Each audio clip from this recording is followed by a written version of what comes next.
और जो ये सामने ऊपर शिवलिंग है, बड़ा शिवलिंग, ये शिवलिंग धर्मराज युधिष्ठिर महाराज ने इस शिवलिंग की स्थापना करी है।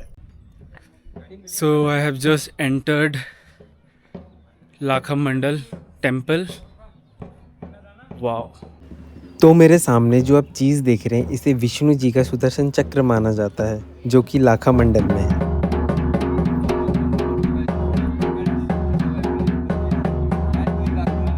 लाखा मंडल ये मंदिर का नाम है, जो कि उत्तराखंड में देहरादून डिस्ट्रिक्ट से 130 किलोमीटर दूर मसूरी यमुनोत्री के रास्ते में पड़ता है। तो ये वही जगह है महाभारत की जहाँ पे दुर्योधन ने अपने मामा शकुनी के साथ मिलके पांडवों को अज्ञातवास में मारने की योजना बनाई थी। So मेरे पीछे लाखा मंडल मंदिर है, जिसके पीछे मैं खड़ा हूँ। ये मंदिर का जो आर्किटेक्चर है ना, बहुत प्यारा है, बहुत ज़्यादा प्यारा। एंड जहाँ तक मुझे लग रहा है ये मंदिर जो है इंटरलॉकिंग सिस्टम पे बना है। और मैंने जस्ट एक चीज़ नोटिस करी, मंदिर के एकदम पीछे हमारे गणपति बप्पा विराजमान है। गणपति बप्पा मोरया।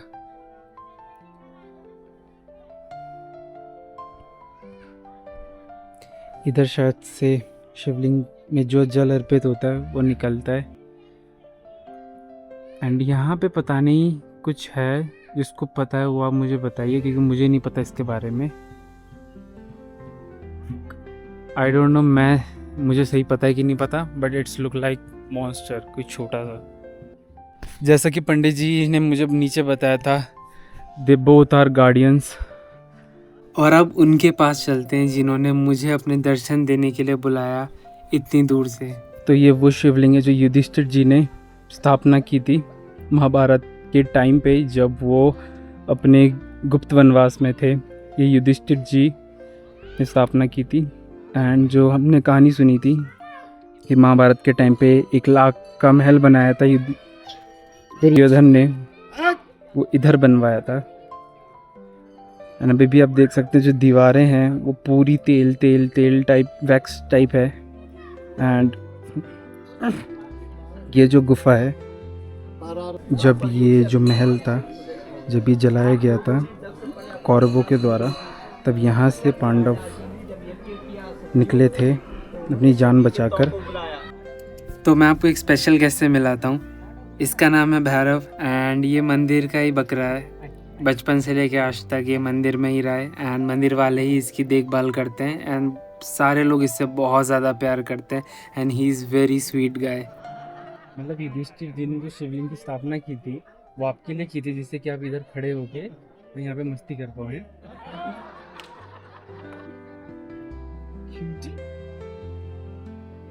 ध्यान रखना, ठीक है? कोई तुम्हें पका के ना खा लो। मजाक कर रहा है। और जो ये सामने ऊपर शिवलिंग है, बड़ा शिवलिंग, ये शिवलिंग धर्मराज युधिष्ठिर महाराज ने इस शिवलिंग की स्थापना करी है। इस शिवलिंग का नाम है मडलेश्वर महादेव के नाम से। हमारे लाखा मंडल के अंतर्गत में 24 गांव आते हैं। समझ रहे मेरी भाषा? हाँ समझ गए 24 गांव आते हैं। 24 गांव के बीच में जिनकी मृत्यु होती थी उनकी डेड बॉडी शिवलिंग के सामने रखी जाती थी। पुजारी अपने घर से गंगा यमुना जल लेके आते थे, मंत्र द्वारा उस पे जल का छेड़ा मारा, मरा हुआ आदमी जीवित होता था। ब्राह्मण देवता उसको अपने हाथों से दूध भात खिलाता था। यहाँ पे 100 मीटर से लेकर के 200 मीटर तक कहीं भी खुदाई करते हैं देवी, तो आज भी यहाँ पे भगवान और देवियाँ प्रकट होती है। ये सारे मंदिर भीतर ये 2007 में परवाइश में निकले हैं। ये देवता का बकरा भैरव का है। जहाँ पे ये पीपल का पेड़ दिख रहा है आपको सामने, वहाँ पे पत्ते झड़े की झड़ी है उसके। वहाँ पे एक शिवलिंग है, उसमें आप लोग जल चढ़ाएंगे, उसके अंदर आपका प्रतिबिंब दिखेगा, आपका फोटो आएगा। वो शिवलिंग है पद्मभूत शिवलिंग, चिंता हरण महादेव। उस भगवान के दर्शन करने से सारी चिंता दूर होती है। वो शिवलिंग है अष्टदल शिवलिंग। कुछ जगह ऐसी होती है जहाँ पे आपको बुलाया जाता है, ये उसी जगह में से एक है।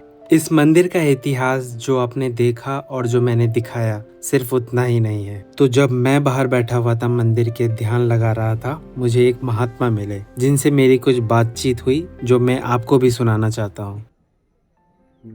जहाँ पे तुम जा रहे हो ना, उनका बुलावा आया है तुम्हारे को। तुम नहीं जा रहे हो, वो खुद बुलाए हैं तुमको। अब तुम कहोगे कि भाई घर से परेशान है, पैसे से परेशान है, लड़कीबाजी से परेशान है, तो भैया संसार में कोई मुक्त नहीं है। संसार में कोई भी मुक्त नहीं है जो परेशान नहीं है धरती पे। क्योंकि मेरा मानना है कि जब तक यहाँ पे रोज जैसे मौका मिले तैसे अंदर घुस जाओ मंदिर में, दर्शन करो, दंडवत करो।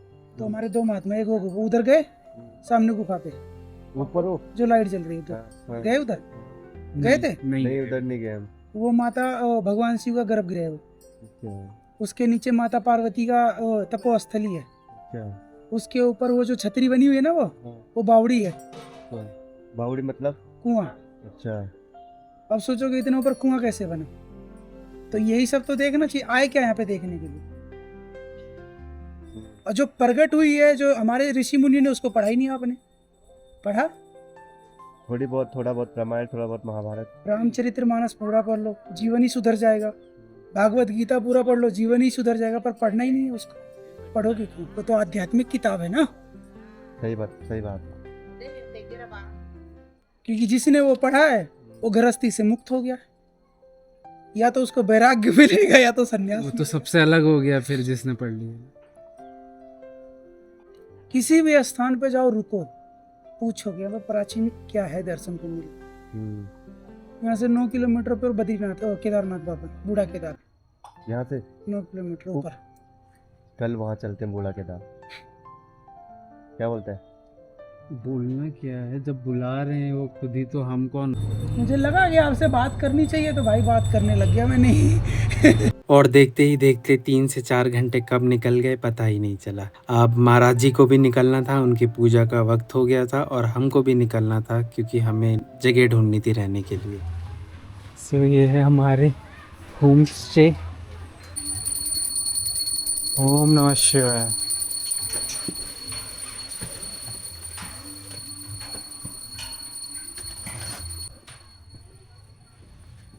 सो आप लोग सोच रहे हो कि हम तो कैंपिंग कर रहे थे, हम यहाँ पे कैसे आ गए? यस, सो फाइनली हमने होम स्टे ले लिया। होम स्टे लेने का रीज़न ये है कि एक बाबा जी हमें मिले थे लाखा मंडल मंदिर के बाहर, तो उन्होंने बहुत सारी अच्छी चीज़ें बताई हमें। उनमें से ये चीज़ें थी कि 3-4 जगह और हैं यहाँ पे प्रसिद्ध, जो 1-2 किलोमीटर के रेडियस में आता है, तो उसको कवर ज़रूर करने के लिए। सो मेरे और मेरे भाई के बीच में थोड़ा डिस्प्यूट हो गया कि यार लाखा मंडल देखने के लिए आए थे, अब डे एक्सटेंड क्यों कर रहे हैं, क्योंकि हमें राइड भी करना था एंड कैंप भी लगाना था, तो थोड़ा हो गया था। बट अब हमने होम स्टे ले लिया एंड हम सबसे पहले सुबह जाके उन जगहों को एक्सप्लोर करेंगे